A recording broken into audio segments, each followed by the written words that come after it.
Hello. Yeah. So good morning, everyone. So we start this session with a talk by Ankit Garg. Ankit is from Microsoft Research India. He'll be telling us about invariant theory and optimization. In fact, Ankit's talks have been an invariant for the last 3 meets I have attended, and he's a wonderful speaker. So, no pressure. Okay, thanks, KV, and thanks to all the organizers for inviting me and for organizing this wonderful workshop, and thanks for coming to the talk. So yeah, I mean, this is a 2-series talk. So Rafael and I will be talking about computational problems arising in invariant theory and natural optimization approaches to attack these problems, and also what is known so far. Okay. Yeah. So yeah, let's start. So this is an overview of the talk. Yeah, so as I said, there are several natural computational questions that arise in invariant theory, and in fact, they seem to capture many of the questions we already care about. And so many fundamental problems in algebraic complexity can be phrased in this language. And somehow in this setting of invariant theory, there are 2 different avenues for convexity, surprising ways in which convexity arises. One is the notion of geodesic convexity, and other is the theory of these moment polytopes. So geodesic convexity we will see in these 2 talks, and moment polytopes, depending on time, we might catch a glimpse, or otherwise, yeah, you can talk to me offline. And yeah, and the algorithms we'll be talking about are analytic algorithms for these algebraic problems arising in invariant theory. Okay. Yeah, so we'll start with talking about invariant theory, then I'll talk about this very simple problem in invariant theory called the null cone membership problem, and this already seems to capture many interesting problems in TCS, and then I'll talk about orbit closure intersection briefly, and then end with open problems. Okay, so yeah, what is invariant theory? So, so the basic objects of study are actions of groups on vector spaces. So Christian already talked about these in his talk yesterday, but let me remind you. So an action of a group G on a vector space V is a group homomorphism from the group to sort of the general linear group acting on that vector space V. Okay? So if V is D-dimensional, so it's a group homomorphism from G to D by D matrices. Okay? So what this means is that each M of G is an invertible linear map from V to V, or an invertible D by D matrix, and this matrices MG satisfy this product relation. So matrix of G1, G2 is equal to the matrix product of MG1 and MG2. And also identity is mapped by identity. Okay? So yeah, so this is what action of a group on a vector space means. It's just a group homomorphism. So just write the elements of your group as matrices, invertible matrices. Okay. So yeah, so there are various examples. Maybe the 2 simplest examples are as follows. So your vector space is C to the n, and your group is the symmetric group on n letters, and it acts by permuting the coordinates of this vector space. Okay? So M sigma acts on x1 to xn by permuting the coordinates. Okay? So this is an example of very simple group action. The other action is the conjugation action. So here your group is the group of invertible n by n matrices, and it acts on the vector space of n by n matrices, not invertible, and it acts by conjugation. So A sends x to AX, AA. So this is another example of a group action. So you can check that these properties are satisfied. Okay. So we are studying actions of groups on vector spaces, and there are various objects of study. And the first is the class of invariant polynomials. Okay, so the symmetries of this group action. So the invariant polynomials are the polynomial functions on V which are invariant under the action of this group. So these are polynomials P such that whenever you apply the group element to V, the value of the polynomial doesn't change. Okay? So this should be true for all group elements and all vector space elements. So these are invariant polynomials. We'll see some examples in the next slide. The other object is orbit. This again Christian talked about yesterday. The orbit of a vector V is just the collection of all the vector space elements that the group sends it. Okay? So this is just the orbit of a vector. And then the orbit closure, so yeah, we also saw that orbits may not be closed always, and you just take the closure in the Euclidean topology. Okay? So yeah, orbit closure of vector is just the closure of all the orbital. You adjoin all the limit points. Okay. Yeah. So these are objects of study. Any questions? Okay. Yeah. So in the first example, where the symmetric group was acting by permuting coordinates, the invariant polynomials are all the symmetric polynomials. So all the symmetric polynomials in x1 to xn are the invariant polynomials. What are the orbits? So it's easy to characterize the orbits. So two vectors x and y are in the same orbit if and only if they are of the same type. So what do I mean? For all elements C, they should appear the same number of times in x and y. If that's the case, then x and y are in the same orbit, otherwise not. Okay. And yeah, I mean if the action is by a finite group, there are no orbit closure. I mean orbit closures are the same as orbits. It's a finite set, so there's no limits to take. Okay. Okay. Questions? Okay. So in the second example, the invertible linear group is acting on n by n matrices by conjugation. Here it turns out that the invariant polynomials are traces of powers. Okay. So trace of x to the I is an invariant. Okay. Yeah, this is something you can verify by the cyclicity of trace. And in fact, sort of all the invariant polynomials can be written in terms of these invariants. Okay. And what are the orbits? So in this case, the orbits are characterized by the Jordan normal form. So two matrices are in the same orbit if and only if they have the same Jordan normal form. Yeah, so now we have an action of a continuous group. So it turns out in this case, the orbits and orbit closures differ. Okay. So yeah, so orbit closure is different from orbits. So for example, if you take a matrix X, its orbit closure is not equal to its orbit if and only if X is not diagonalizable. So for diagonalizable matrices, the orbit closure is equal to orbit, and if it's not diagonalizable, then the orbit closure is not equal to. Okay. Yeah, I mean, this is a fact. Yeah, maybe you can try to prove it. And two orbit closures intersect if and only if X and Y have the same eigenvalues. Yeah, I mean, these examples are just to show you that the language of orbits, orbit closures, invariants sort of capture interesting things that you already have seen in your basic linear algebra class. Yeah, so these are all concepts you have seen, and these are captured by this language for a very simple group action. Okay, any questions? Okay. Yeah, and I mean, yeah, we know that several fundamental problems in algebraic complexity, they can be phrased in the language of orbits and orbit closures. Okay? So for example, the graph isomorphism problem is just about checking whether the orbits of two graphs are the same under the action of permuting the vertices of the graph. Okay? And yeah, so and Christian described yesterday that the VP versus VNP question can be described whether as asking whether permanent lies in the orbit closure of the determinant. Okay? And this is the start of the geometric complexity theory program. And again, tensor rank can also be written in this language. So yeah, I mean, these are the most fundamental problems in algebraic complexity theory, and all of these are questions about orbits and orbit closure. Okay, questions?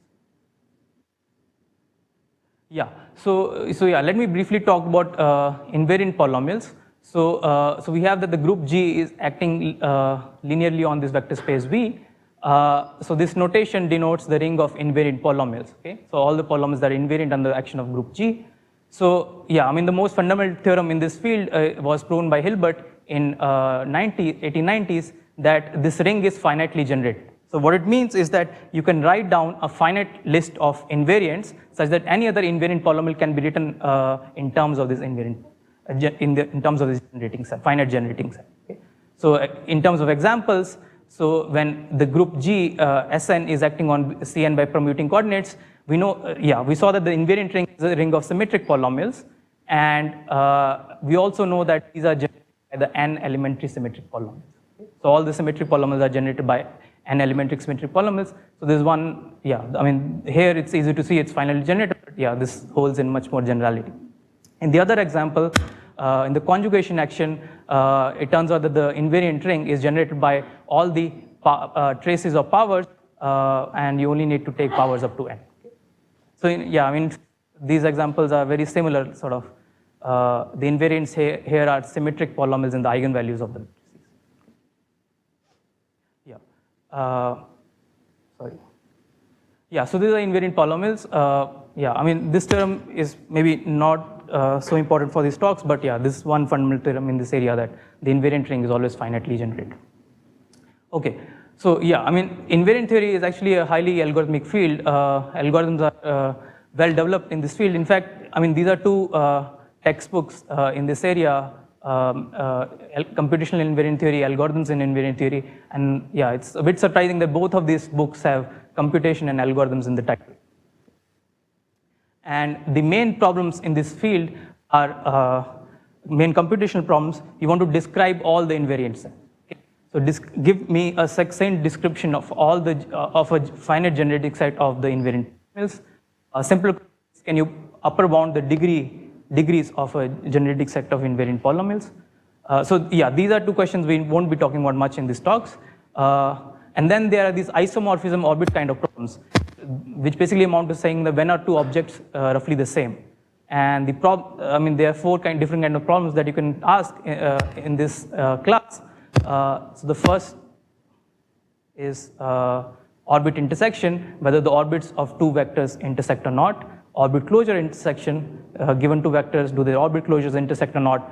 Orbit closure containment, given a vector, does it lie in the orbit closure of another vector or not? In fact, I mean, yeah, this is probably the most important problem, like border rank and VP versus VNP is a problem of the third kind. Okay? And then there's the simplest problem, the null cone, which is asking if an object is like 0. So that if given a vector V, does 0 lies in the orbit closure of this vector V or not? And yeah, we'll be mostly focusing on this simple problem of the null cone and see various instances of it, what kind of problems does it capture. Okay, questions so far? Okay, so let's move on to the null cone. Yeah, so this is the setting. So yeah, I should mention that this group G, you should think of it as, let's say, the general linear group or the diagonal matrices or sort of direct product of these groups and so on. Okay? So these kind of groups are things which will arise when we see particular examples. So yeah, so group G is acting on a vector space V. The null cone is the set of all vectors V such that 0 lies in the orbit closure of V. Okay? So set of all V such that 0 lies, okay, why this? Okay, sorry, yeah, this is not labeled, yeah. So the null cone is the set of all vectors V such that 0 lies in the orbit closure of V. Okay? So what it means is that there is a sequence of group elements G1 to Gk such that when you act on V by Gk, this drives it to 0. Okay? And computational problem you can ask, given a vector V, decide if it's in the null cone or not. Yeah, I mean, yeah, I'm not talking about how you, given the action, but yeah, the ways of representing the action, and then you can ask this computational problem. Given a vector V, decide if it's in the null cone or not. Okay? And yeah, we'll see that this captures many interesting questions. Sorry. Cone is just mean that if you multiply by a scalar, then yeah, it's still in the set. I mean, yeah, if you multiply this vector by a scalar, it will still be driven to 0 by the same sequence. No, yeah, it's not, yeah, so it's some weird shape. It's not a, yeah, it's not a convex set, yeah.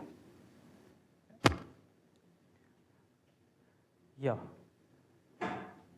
But yeah, it turns out it is a algebraic variety, a projective variety. So yeah, so Hilbert and Mumford, okay. Let's continue.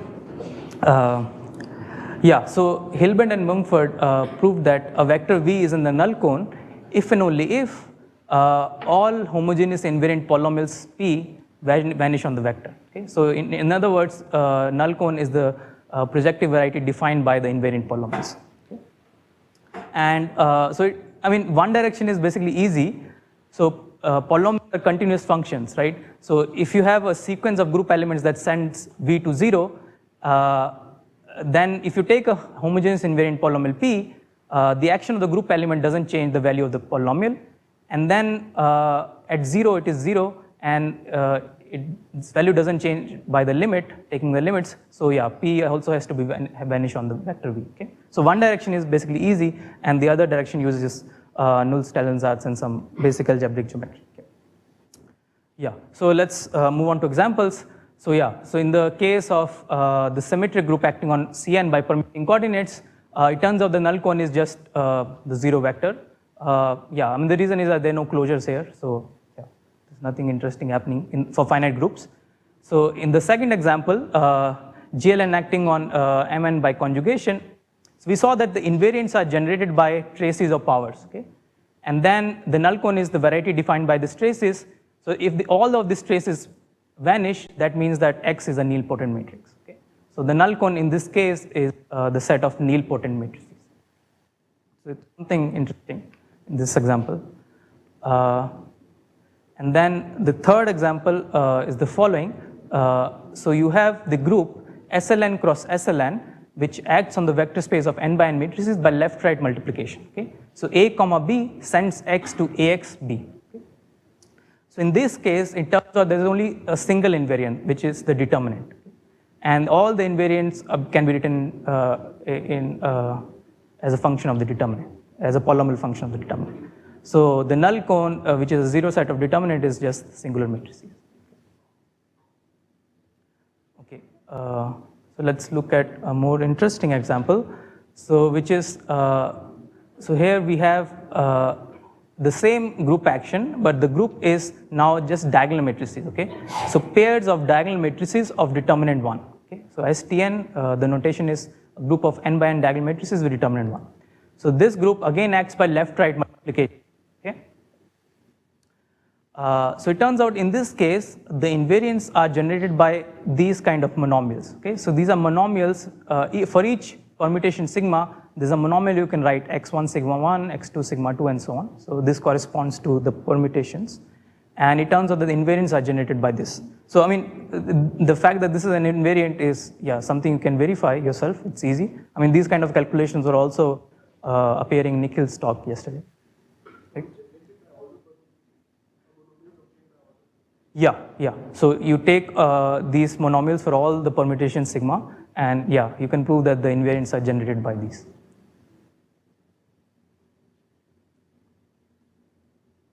Yeah. So then it turns out that the null cone captures the bipartite perfect matching problem. So what do I mean? So let's say you have a bipartite graph H, you write its adjacency matrix AH, then AH is in the null cone if and only if H has no perfect match. So sort of because of this connection. Basically these encoding matchings in the graph, okay?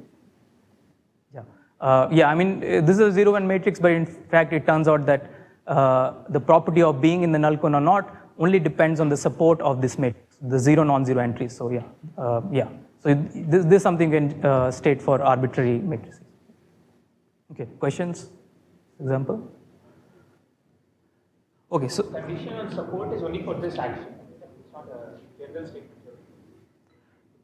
So yeah, I mean, in some sense, this kind of phenomena happens for arbitrary actions of commutative groups.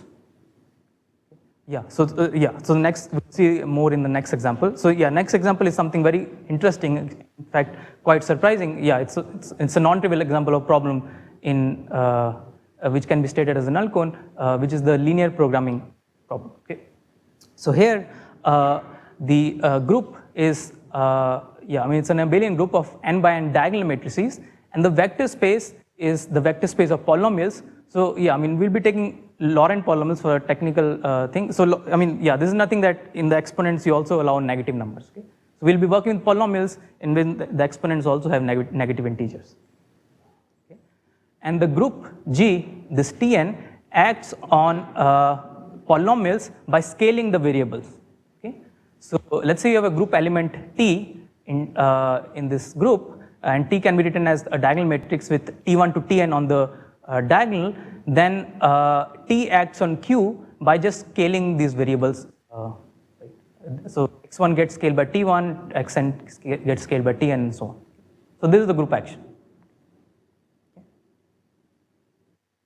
And so it turns out that in this case, the null cone captures the general linear programming problem. Okay. So so let's say Q can be written as follows. So it's sum over C alpha x alpha. So x alpha is something of the form.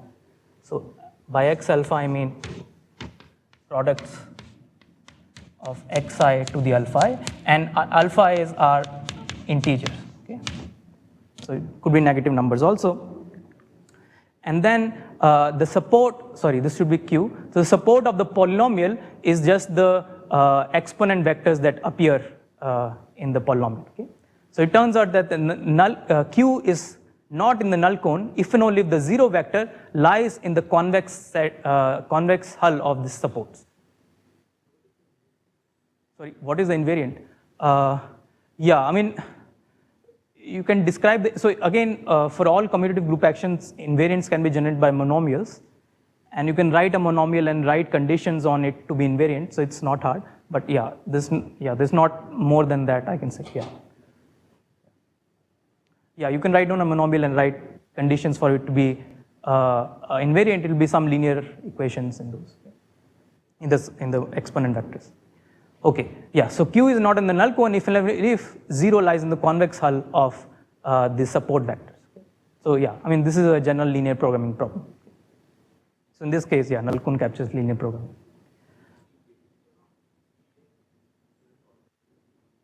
Sorry?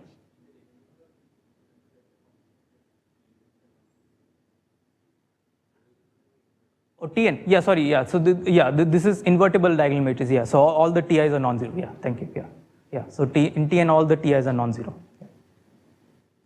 Yeah, so yeah, in some sense when you're studying the null cone for non-abelian groups, yeah, it is some kind of a non-commutative analog of linear programming, so maybe that's one reason to study the null cone for non-commutative groups.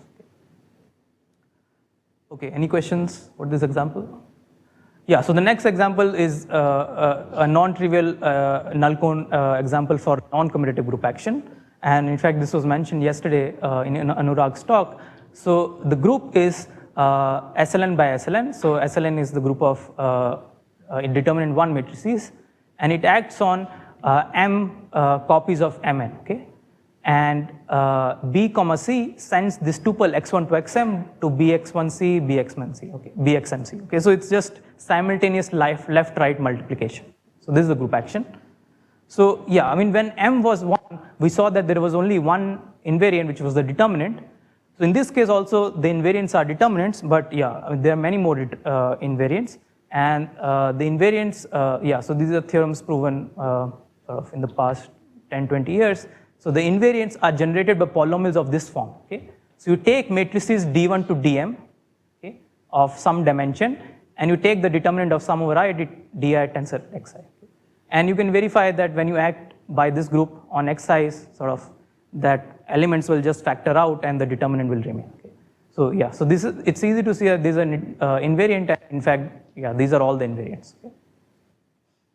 And so the null cone problem in this case captures non-commutative rational identity test. Okay? So what do I mean? So x1 to xm are in the null cone if and only if the non-commutative rank, yeah, I'm not going to define it, so the non-commutative rank sort of tuple of matrices is 4. So we all rank in Anurag's talk, he also mentioned non-commutative rank, so yeah, this is something that captures non-commutative PIT.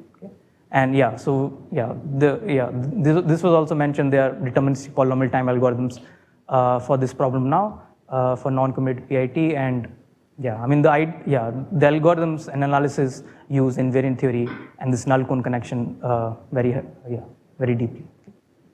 Okay, yeah, so these are the examples of the null cone problems that sort of we have. Any questions? Okay. So yeah, so what is the complexity of the null cone membership problem in general? So all the examples we saw so far, we can decide the null cone membership in polynomial time. So in general, yeah, we know something about it, but not a lot. So geometric invariant theory has these two theorems, which puts the null cone membership problem in NP intersection co-NP. But yeah, this is only morally, and yeah, I mean, yeah. So this is something we don't know formally. Okay. So yeah, there's some bit complexity issues arise when you want to prove it formally in NP intersection co-NP. So yeah, this is an open problem, whether the null cone membership is in NP intersection co-NP or not. And yeah, so there's a Hilbert-Mumford criterion which tells you how to certify whether something is a null cone, and there's a Kempfness criterion that tells you how to certify something is not in the null cone. Okay? So yeah, I'm only going to talk about one of these two, and which also related to optimization and DPA. Okay. Okay. So yeah, so what is Kempfness? So yeah, we want to certify that a vector V is not in the null cone. Okay. So yeah, the group acting on a vector space V. And so yeah, we saw that something is in cone if and only if all the invariant polynomials vanish on it. Okay. So if something is not in the null cone, then there should be some invariant polynomial which doesn't vanish on this vector, and then sort of you can certify this by exhibiting this invariant polynomial. Yeah, but it turns out that yeah, this is not feasible in general. The invariant polynomials are very hard to find, they could be hard to compute, they could have exponentially high degree and so on. So plenty of problems in making this work. So yeah, this is not feasible in general. Okay? Yeah, invariants are hard to find, high degree, high complexity, etc. Okay? So it turns out that Kempfness provides another efficient way of certifying whether a vector V is in the null cone, up to this bit complexity issues that arise. Okay? And we'll see what this is. Okay? Okay. And yeah, so the connection goes by optimization. So yeah, I mean, so something was in the null cone if and only if you can drive it to 0, right? So then you can ask this optimization problem. Given a vector V, you want to find in its orbit the vector of minimal norm. So yeah, so this is the orbit closure of the vector, and you want to find a vector which is closest to 0, the vector of minimal norm, right? And it's not in the null cone if and only if this vector V prime is not 0. So yeah, you can solve this optimization problem, which we'll call the capacity, infimum over G, the norm of mg V norm square. Okay? And null cone, vector V is the null cone if and only if this capacity is 0. So yeah, this is the optimization perspective on this null cone problem. And yeah, this provides sort of an efficient way to certify something is not in the null cone via the gradient conditions. Okay? Okay, but yeah, I mean the definition of the optimization problem is clear, right? So given a vector V, you just want to minimize the norm in its orbit closure. Okay, yeah. So then, yeah, so given this optimization problem, you can talk about its gradient. Yeah, you can talk about its gradient, and this gradient has a name. It's called the moment map. Okay, yeah, I'll say why this moment map, but yeah, this something. Yeah, this is just the gradient of this optimization problem. Okay? So the moment map. So yeah, you have this optimization problem. You fix a vector V, and you want to minimize the norm in its orbit closure, and the moment map is just the gradient of this function at G equals identity. So basically it captures how much the norm of this vector V decreases by some infinitesimal action of the group around the identity element.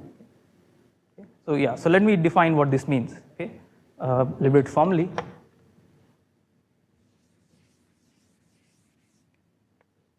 So let's say G is GLN, okay, and it's acting on some vector space V. And then you have this optimization problem, Fg is the norm of mgv square. So then, so the moment map mu is a map from V to n by n matrices. Okay. So basically, I mean, for a general group, this will be the Lie algebra of this group G, sort of tangent space identity, such that the directional derivative in a direction h is sort of captured by this moment mapping by this inner product. Okay, so in the direction h, the directional derivative is the following. So you have a parameter t. You take the derivative of fv of e to the th at t equals 0. Okay. So yeah, so you want to act by elements around identity, right? So you take a direction h and sort of look at the action of e to the th for very small t. Okay, and taking the derivative of that, it gives you a directional derivative, and then the moment map should capture that by this inner product. So moment map is a matrix at a vector v such that the directional derivative of h is given by this formula. So sorry, for every h is also matrix here. For every h, for every direction h, you can take the directional derivatives given by the inner product, right? So this is how you usually define the gradients in the Euclidean space. Yeah, this is just that the directions are now given by this e to the th. Yeah, I mean, so there's some, there's something I'm hiding in reality. Actually, you only work with Hermitian matrices and not all matrices. The reason is basically that this norm doesn't change by the unitary action. So whenever you take H, something that is skew Hermitian, right, this norm doesn't change because unitary action doesn't change the norm. So yeah, but yeah, let's forget about that. So this is the basic definition. The moment map is just the gradient of this function, G equals identity, and this is how it is defined, okay, by looking at each directions. Okay. So direction is H.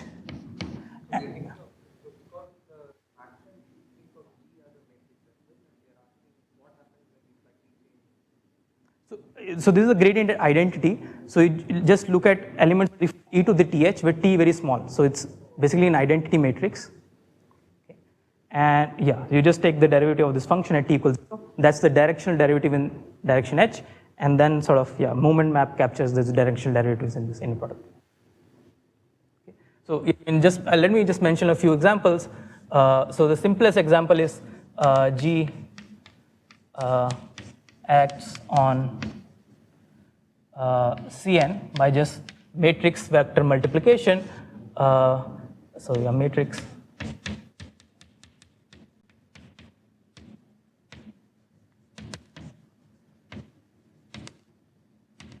and in this case, yeah, I mean this is something you should, this calculation you can do.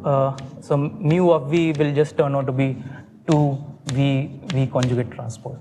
Yeah, I mean you should do this calculation too, sort of, if you want to understand what this moment map is.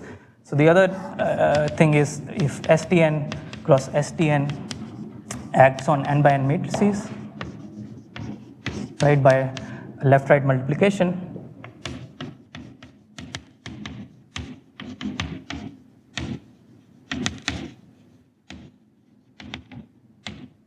and then so mu of x, it turns out is, so yeah, I mean now you have to look at the Lie algebra of this group, which is a tuple of two vectors, and it turns out the moment map is looks something like this, okay, where Rx is vector of L2 norms of x, norm square, and Cx is vector of L2 square norms of, L2 norms squares of rows of x, and this is columns of x. Okay. Yeah, so you have this matrix X, you take all the row L2 square norms, collect them in a vector, and you also take the L2 norm squares of the columns, take them in vector, you subtract something so that the sum of these vectors is, because the determinant is 1, so the Lie algebra is where the sum of the entries is 0. Okay? So this is just a technicality, basically captures the L2 norm squares of rows and L2 norm squares of columns. Okay?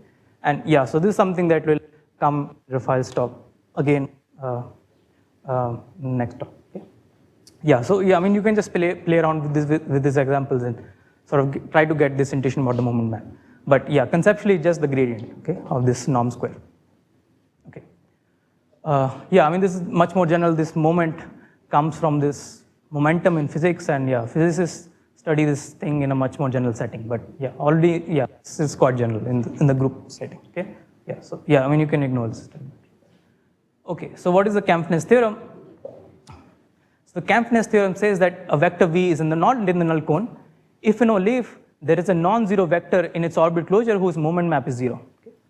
Right? So this was the setting. We had this orbit closure of a vector v, and yeah, this is saying that if there is a vector v whose moment map is 0, then it's not in the null cone, otherwise it is in the null cone. So yeah, vector v is not in the null cone if and only if there is a non-zero vector in this orbit closure whose moment map is 0. So yeah, so this W certifies that the vector v is null cone. Okay. So yeah, I mean, again, this is not certifying in a formal computation sense, like you will have to bound the bit complexities of this W and so on, right? So that needs to be done, right? So this is only morally, like formally it's not putting it in NP. Okay, so again, one direction is easy. If a vector V is not in the null cone, then you take vector W of the minimal norm in its orbit closure, right? Since it's not in the null cone, this vector is non-zero, and then it's easy to see that the moment map of this vector W is 0. Why? Because this W is minimal norm in orbit, so it's minimal in the orbit of V. In particular, it's minimal norm in its orbit, and then also this implies that norm does not change by if you act by small perturbations of identity. Okay? So then the moment map is 0 by definition. So yeah, I mean, if you didn't follow, it doesn't matter. This is just an example of phenomena that a global minimum of a convex optimization problem is also local minimum. This is just that argument. Okay? So the other direction is more interesting, and the other direction is saying something like the local minima is a global minima. It's saying that if the norm doesn't change by small perturbations of identity, then in fact it won't change at all. Okay? So this is a notion, this is a phenomenon of local minima being a global minima. So you must have some convexity hiding here. Okay?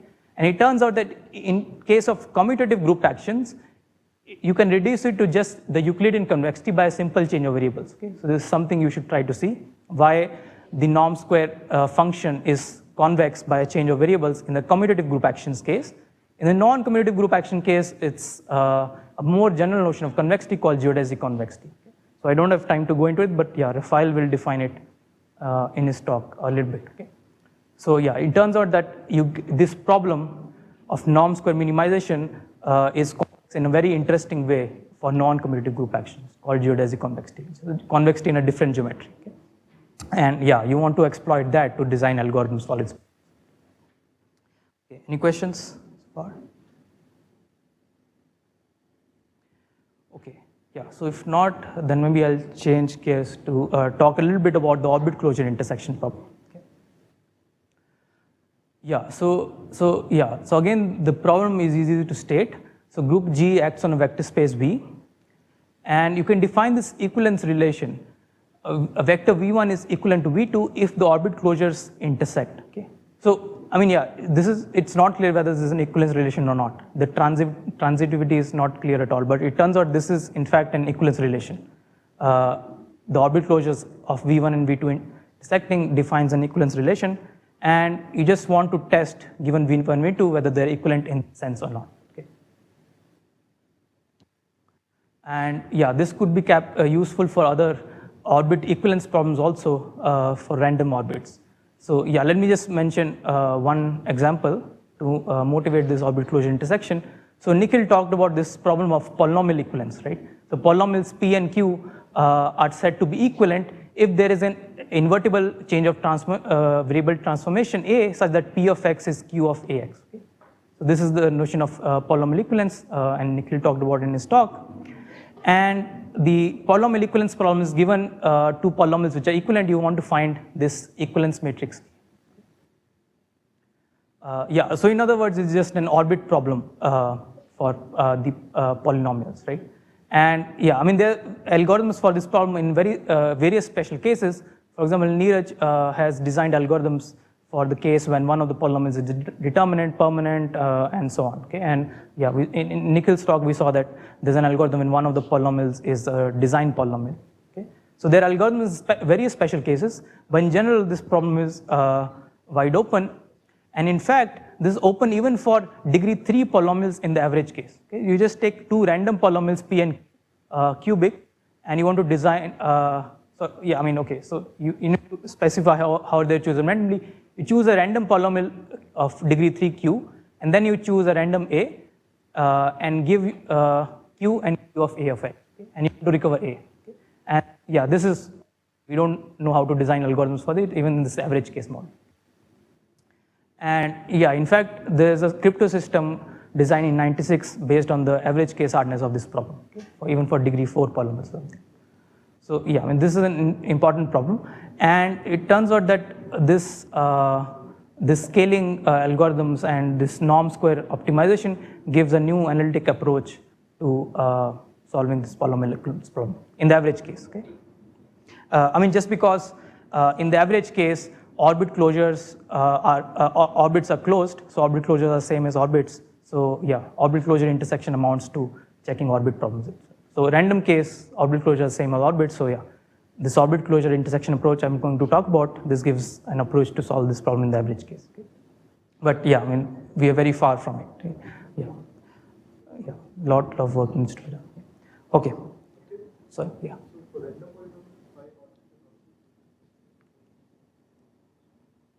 Yeah. So why are orbits closed for random vectors?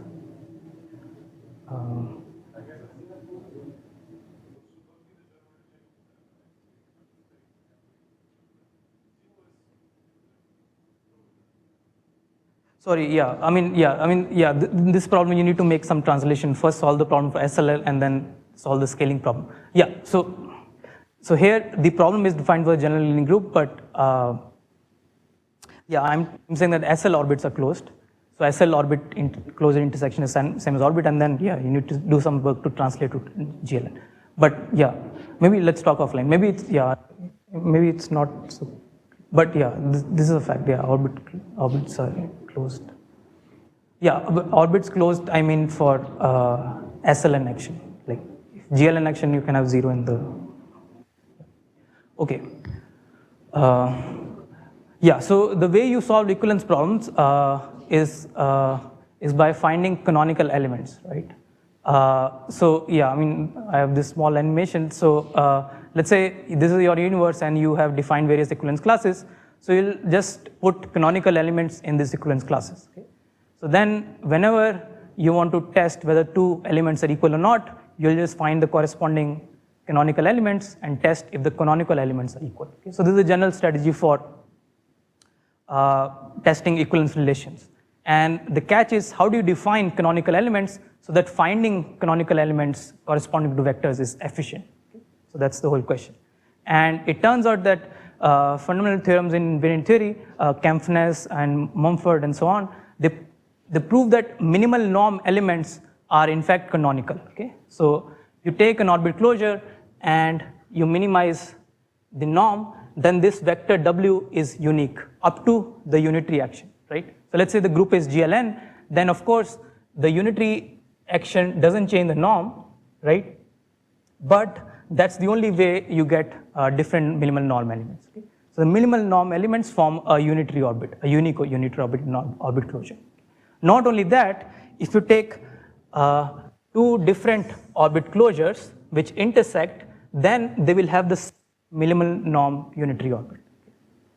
So if two orbit closures intersect, they will have the same minimal norm unitary orbit, otherwise they will not intersect. Okay? So then minimal norm elements define these canonical elements.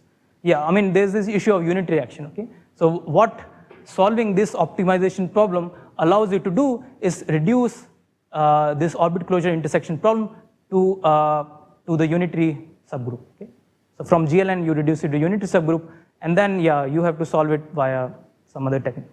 Yeah, I mean this we don't have much techniques to solve. Okay, but yeah, this can be done in one example, which Rafael will talk about. For the left-right, simultaneous left-right action, we could sort of implement this strategy, but yeah, in general, it's not clear. Yeah, I mean, I'm quite confident of this minimal norm thing working, like this could be done, but yeah, this unitary subgroup intersection still needs to be solved by other methods. But yeah, I mean, this is some approach to solving the orbit closure problems. You first find minimal norm elements, and then check whether they are unitary equivalent or not. Okay, yeah. Okay, any questions? Sorry, yeah, okay, yeah, I'm done. Yeah, so let me end with open problems. So yeah, I mean, we want to design polynomial time algorithms for null cone membership in the general case. Of course, the simple question is whether it's an NP intersection co-NP, and morally it's already true. We need, yeah, there's some bit complexity issues which are quite interesting, I think. Yeah, so this is a very interesting open problem. But formally prove the null cone membership problem is NP intersection co-NP. What about the orbit closure intersection? Is it an NP intersection co-NP? I mean, again, NP or something might be clear. I mean, yeah, they're a bit complex. And yeah, solving polynomial equivalence in the average case. Yeah, so the last one is interesting. So designing algebraic algorithms for linear programming. So yeah, I mean, in this language, linear programming is a very algebraic problem, right? So it's a null cone problem for some group action, and can we design algebraic algorithms for it? So it's also related to Mulmale's program of finding invariants of group actions in polynomial time. So yeah, in some sense, we conjecture that this can be done for all group actions, and if true, that will imply algebraic algorithms for linear programming. Yeah, I mean, that's interesting. I mean, already for commutative group actions, that his problem of generating invariants is interesting. Like, it will imply algebraic algorithms for linear programming. Yeah, this is another interesting problem. Yeah, I mean, yeah, I can explain more offline what this is. Okay, yeah. I should mention, yeah, if you want to learn more about this subject, there was a workshop at IS 3 years ago. There was a workshop at IS, and all the videos are available on the website, and also Avi gave a tutorial at CCC 2017. Okay, thank you.